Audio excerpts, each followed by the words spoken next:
Je suis un peu scandalisé par une émission que je viens d'écouter sur Radio Notre-Dame. Je suis levé vers minuit, 1 heure. On demande, il y a des thèmes qui sont choisis. Et cette nuit, du 31 mai au 1er juin, était consacrée aux expériences qui avaient marqué les gens, au spectacle de la nature. Et tout d'un coup, on a parlé de jardin. Alors, il y a eu une opposition entre le jardin, qui est le fait des hommes, et la nature, qui est le fait de Dieu. Et cette dualité, moi je trouve qu'elle devrait être trinitaire, parce que entre la nature, qui est transcendante par rapport à l'homme, et le jardin, qui est immanent, parce que l'homme peut fabriquer des jardins, eh bien, il y a un personnage intermédiaire, une interface, qui semble complètement oublié de cette émission catholique, à savoir un Dieu qui ne serait ni celui de la nature, ni une création voulue par les hommes et à la portée des hommes. Vous savez bien que si vous écoutez mes émissions, que c'est là l'essentiel. C'est d'ailleurs la notion de fils de Dieu. Alors c'est extraordinaire que les chrétiens ne comprennent pas la notion de fils de Dieu. Ils l'utilisent à mauvais escient et à contresens. Le fils de Dieu, c'est justement quelqu'un qui n'est ni la nature, mais qui est issu de la nature, puisqu'il est fils d'eux, et qui n'est pas non plus humain, au sens banal du terme. Ce qui ne veut pas dire que pour moi Jésus est fils de Dieu, absolument pas. C'est un emprunt tout à fait abusif.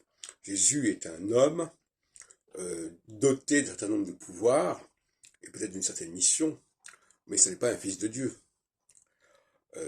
C'est un homme qui transcende des capacités humaines, comme d'ailleurs tout génie ou tout leader, par des miracles. Le leader, c'est quelqu'un qui fait des miracles au service justement, de la mission divine, au service du plan divin. Et ce plan divin, on n'entend pas parler ici. Parce qu'on nous parle de la nature, l'immensité de la nature, l'immensité de l'univers. On nous parle des jardins que l'homme peut composer par lui-même.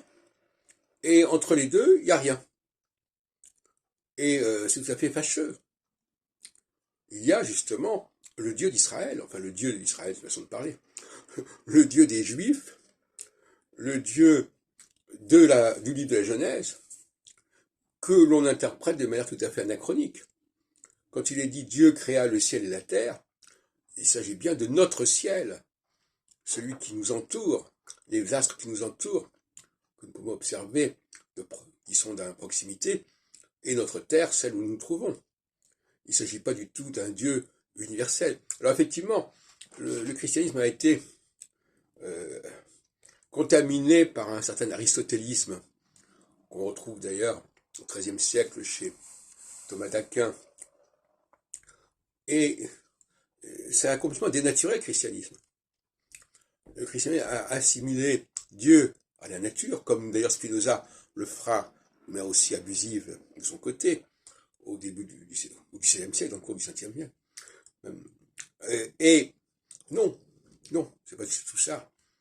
D'un point de vue scientifique, c'est tout à fait intéressant, bien entendu, de s'interroger sur l'origine du monde, l'origine de l'univers, le Big Bang, tout ce qu'on voudra. C'est pas la question.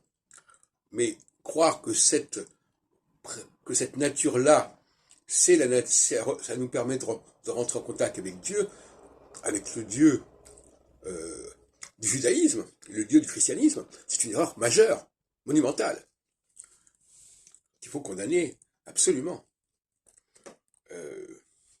Le Dieu du judaïsme, ou du judo-christianisme, tel qu'on pourrait le renouveler, le repenser, le refonder, c'est un Dieu, fils de Dieu, un fils de Dieu, qui est capable de faire des choses que les hommes ne sont pas capables de faire, comme par exemple restructurer notre système solaire, reprogrammer notre humanité, ce sont des choses que notre humanité actuelle n'est pas capable de faire. Et ça n'est pas non plus l'objet de ce Dieu premier de s'intéresser à notre petite humanité, à notre petit monde. C'est complètement disproportionné. Donc là, il y a un certain nombre de manquements philosophiques et métaphysiques tout à fait regrettables.